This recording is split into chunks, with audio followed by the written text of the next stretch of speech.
Hello friends, welcome to the new episode of my channel I Prince. তো এতদিন পর সত্যি কথা বলতে গেলে বাঙালি জেগে উঠেছে।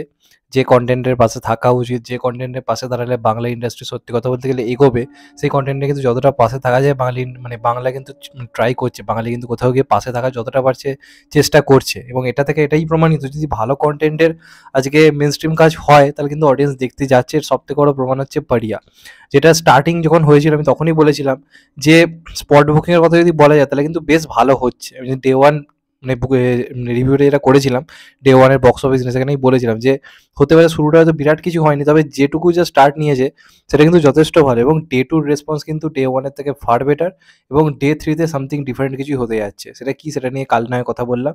আজকে যদি কথা বলি ডে টু নিয়ে, অর্থাৎ শনিবার নিয়ে, শনিবার কিন্তু রেসপন্স যথেষ্ট ভালো ছিল। এবং আপনাদেরকে বলে রাখি, বিক্রমের থেকে যদি বলি মেন স্ট্রিম কমার্শিয়াল সিনেমার কথা, তাহলে কিন্তু ইয়াস একটা বিরাট বড় নাম, এবং ইয়াস একটা পুরোপুরি মেন স্ট্রিম কমার্শিয়াল কাজ এনেছিল যেটার নাম ছিল সেন্টিমেন্টাল, যেটা একটা ভালো কাজ ছিল। তো সেই ইয়াসের বক্স অফিসকে, যেটার কি হয়েছিল দুদিনে, সেই বক্স অফিসে কিন্তু রীতিমতো পার করে দিয়েছে কিন্তু পাড়িয়া। এবং কোথাও গিয়ে এখনো পর্যন্ত এই বছর বক্স অফিস নিয়ে যদি বলা যায়, মানে সেকেন্ড ডে কালেকশন ওয়াইজ যদি বলা যায়, এই মুহূর্তে কিন্তু নাম্বার ওয়ানে রয়েছে পাড়িয়া। এর আগে যে সিনেমাগুলো রিলিজ করেছে, সেটা বাদামি হায়নার কবলে হোক, সেটা সেন্টিমেন্টাল হোক, বা আরও যে কাজগুলো এসেছে, সমস্ত কিছু রেকর্ড আপাতত ভঙ্গিতে কিন্তু ভেঙে দিয়েছে পাড়িয়া। এবং দুদিন মিলে মাল্টিপ্লেক্স কালেকশন বা সিঙ্গেল স্ক্রিন মিলে যদি বলা যায়, যথেষ্ট ভালো রেসপন্স। এবং আমি আবার বলছি, এই সিনেমাটা কিন্তু মানে লম্বা রেসের ঘোড়া, আজকে ২-৩ দিন বিচার করলে এটা হবে না। সরস্বতী পুজো রয়েছে, তারপর আরও এই সিনেমাটা বহুদিন চলবে, কারণ কোনো বড় সিনেমা এই মুহূর্তে দাঁড়িয়ে নেই, এবং এই মুহূর্তে এটার সমসাময়িক কোনো বড় কাজও নেই। এটা যে লেভেলের কাজ হয়েছে, তো সেই হিসেবে মার্চ মাসের মাঝখান অব্দি সিনেমাটা এখন দুর্ধর্ষ একটা রেসপন্স আনবে বক্স অফিসে, এবং এটার হওয়াটা দুর্ধর্ষ, যে কারণে আজকের পর থেকে কালেকশন বাড়বে। তো ইয়াসের বক্স অফিসকে, যার ফ্যান ফলোইং কিন্তু বিক্রমের থেকে অনেকটাই বেশি, এবং সিনেমার গান হিট সব হিট, তো এর থেকে একটা জিনিস বোঝা যাচ্ছে যে ওই ধরনের কিন্তু মেন স্ট্রিম কমার্শিয়াল সিনেমা থেকে ইউথ অডিয়েন্স সরে এসছে।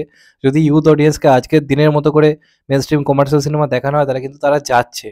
এবং পাড়িয়ার এই বক্স অফিসটা কোথাও গিয়ে পরবর্তীকালে যেগুলো আসছে, মির্জা, খাদান, বুমেরাং, যেগুলো এই বছর আরও বড় মেন স্ট্রিম কমার্শিয়াল কাজ, সেগুলোর প্রতি কিন্তু ভরসা আরও বাড়িয়ে দিল। মানে সেগুলো যেহেতু একটু অন্যরকম কাজ হতে চলেছে মেন স্ট্রিম লেভেলে, তো এই সিনেমাটা সাকসেস হওয়াটা খুব দরকার ছিল। মানে এই সিনেমাটা দিয়ে কিন্তু আমরা প্রত্যেকে তাকিয়েছিলাম যেন এটা বক্স অফিসে সফল হয়, তো সেটা কিন্তু হচ্ছে। ডে টুর ওই প্রথম দিনের বক্স অফিস বলেছিলাম যে ৩ থেকে ৫ লাখ হতে পারে। সেকেন্ড ডেতে তার থেকে হিউজ কিছু যে জাম্প নিয়েছে তা নয়, সেকেন্ড ডে মোটামুটি ৭ থেকে ৮ লাখের কাছাকাছিই গেছে। আমি কিন্তু আবার বলছি মাল্টিপ্লেক্স বা সিঙ্গেল স্ক্রিন এটা মিলিয়ে, তো দুদিন মিলিয়ে কিন্তু কালেকশন যেটা ধরা হচ্ছে ১০ থেকে ১৩ লাখ কিন্তু অলরেডি হয়ে গেছে। এবং এই সিনেমাটার যেরকম যা স্টার্টিং নিয়েছে, যথেষ্টই হলো ভালো। আপনি পাবনির মতো জায়গাতে রীতিমতো ফার্স্ট ফিলিং হচ্ছে স্পট বুকিংয়ের সময়, এর থেকে ভালো আর কী হতে পারে? যেখানে টিকিটের দাম এত, লোকে দেখতে যাচ্ছে। লোকে একটা জিনিস আমার মনে হয় ভুল হচ্ছে, দেখছি সিনেমার সিন অনেকে পোস্ট করে দিচ্ছে। অনেককেই দেখলাম যে লাস্টে যে ক্লাইম্যাক্সের অ্যাকশন রয়েছে অনেকে পোস্ট করেছে। আমি চাই ওটা হলে গিয়ে লোকে এক্সপেরিয়েন্স করুক। প্লিজ, প্লিজ আমি হাত জোড় করছি। ওইটা ফেসবুকে ছড়িয়ে দেওয়ার জিনিস নয়। ওটাকে লোকে হলে গিয়ে লোককে এক্সপেরিয়েন্স করতে হবে। ওই বাড়িতে দেখে বাংলায় কি বানানো হয়েছে, ইয়েস বাংলাতে এই লেভেলের ব্রুটালিটি দেখা যায়নি করে ভিডিওটা শেয়ার করে লাভ নেই। ভিডিওটাকে জাস্ট মানে সরিয়ে রেখে আপনারা সিনেমা হলে গিয়ে দেখুন। যারা এই কাজটা করেছে এটাকে পুরোপুরি আমি এটাকে অপরাধ বলবো। এটা একেবারে ভুল হয়েছে। হতে পারে তারা আবেগের বশে করেছে, কিন্তু এটা শুধুমাত্র নিজেদের ভিউজ দেখাবার জন্য যে চল এটা পোস্ট করি। এটা এইভাবে অপমান করাটা না উচিত নয়।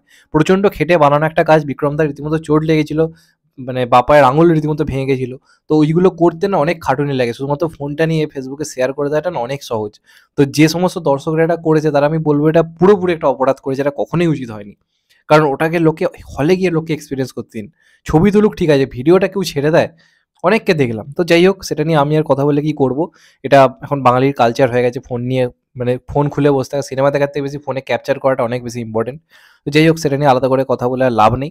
কিন্তু যদি বক্স অফিস নিয়ে কথা বলি, তাহলে এই মুহূর্তে দাঁড়িয়ে এটা এই মুহূর্তে এখনো অবধি সবথেকে ভালো বক্স অফিস আনা সিনেমা কিন্তু অলরেডি হয়েছে। এবং রোববারের কালেকশন খুবই ইম্পর্টেন্ট। তারপর সোমবার, মঙ্গলবার কিরম কি রেঞ্জে চলে। সরস্বতী পুজো রয়েছে। তো আই থিঙ্ক এটা বক্স অফিসে সিওর শট একটা হিট হতে চলেছে। বছরের প্রথম হিট হতে চলেছে।